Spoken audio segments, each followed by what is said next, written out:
100% clubbing. 100% clubbing. Vianit News.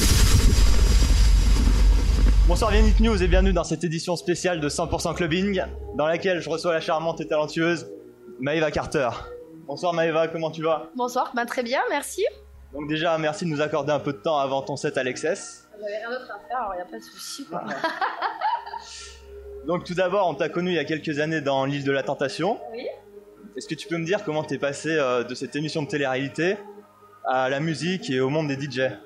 En fait, c'est deux choses qui n'ont totalement rien à voir. L'île de la Tentation, je l'ai fait, j'étais jeune, c'était une expérience, voilà. Et DJ, par contre, c'était au début plus par curiosité et au fil du temps, c'est devenu une passion et mon métier, voilà. D'accord. Et comment est-ce que tu as réussi à t'imposer dans un milieu qui est majoritairement masculin? Il n'y a pas de secret, c'est le travail. Le travail, s'imposer et puis après, on arrive à se faire respecter. Alors en 2013, ça a été une année très importante pour toi. Est-ce que tu peux m'en dire plus? Oui, ça a été très important pour moi parce que j'ai sorti mes 2 premiers tracks. J'ai mixé avec pas mal de gros DJ, une nomination Energy DJ Awards et aussi un mix spécial pour Madonna. Donc comme tu dis, tu as été nominé au Energy DJ Awards. Oui. Qu'est-ce que tu as ressenti à ce moment-là? Plutôt de la fierté ou du stress? La fierté, j'étais vraiment honorée d'avoir mon travail qui était récompensé, donc j'étais vraiment vraiment contente. Et en même temps, j'ai vu que tu avais été très suivi par ton public, donc je pense que t'es encore plus contente juste après, quoi. Ouais, non, je suis vraiment contente.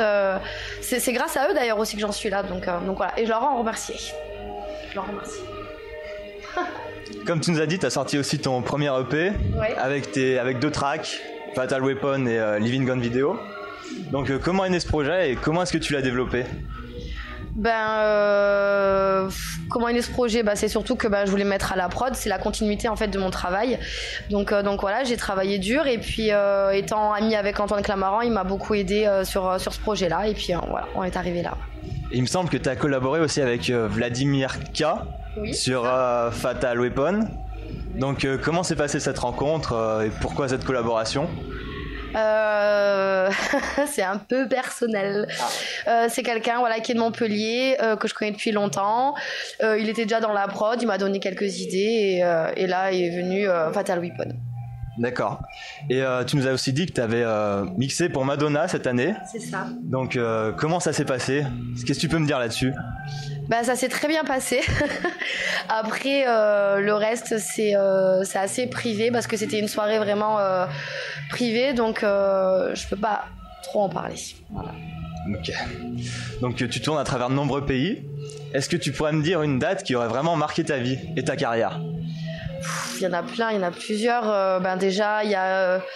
En fait, bizarrement, et je dis pas ça parce que je suis là ce soir, mais ça a toujours été... en tout cas, il y en a 2 qui m'ont marqué, et c'était à Lyon.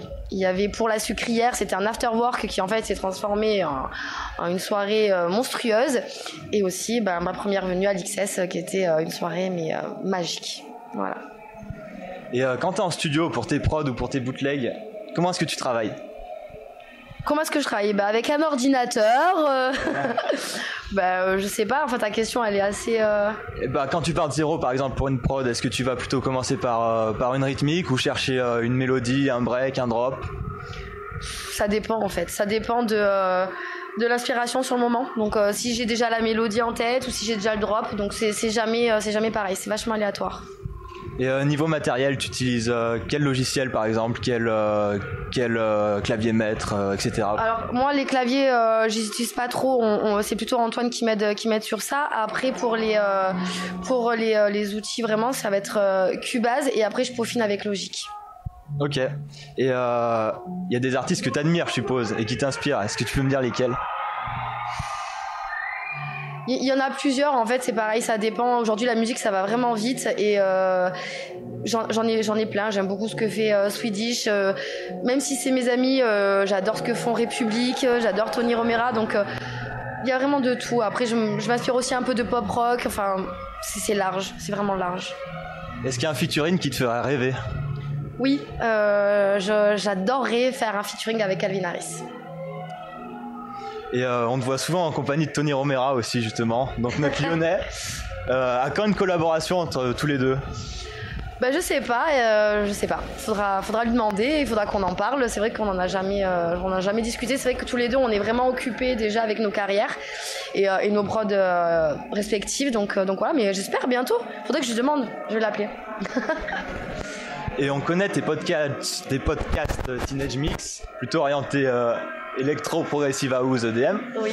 Récemment, tu as sorti un nouveau podcast Beautiful Life, plutôt deep house. Oui.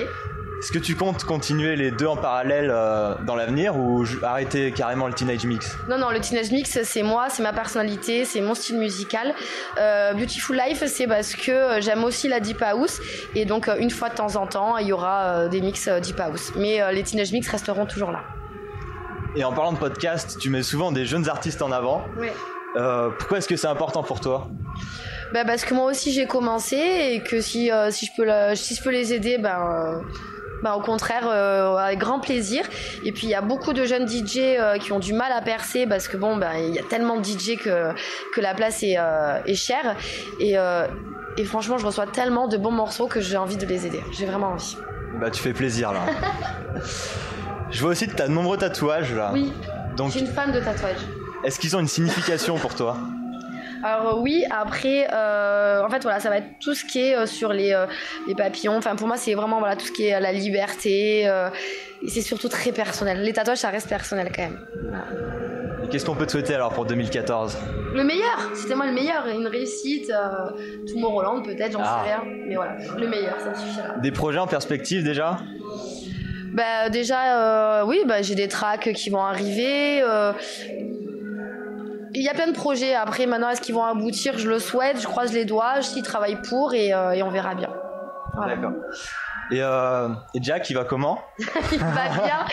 On l'a oublié au snowbreak. Bon, écoute, merci. C'était ma dernière question. Je te souhaite un bon set, beaucoup de réussite pour l'avenir. C'est gentil. Et quand tu veux sur Vianit News. Ok, merci beaucoup. Allez, merci. Bye. Salut, c'est Maëva Carter sur Vianit News. Jordan, lâche rien, merci à vous tous. Plein de bisous, ciao. Vianit News s'écoute partout. Via les applications mobiles. Et sur vianitnews.fr.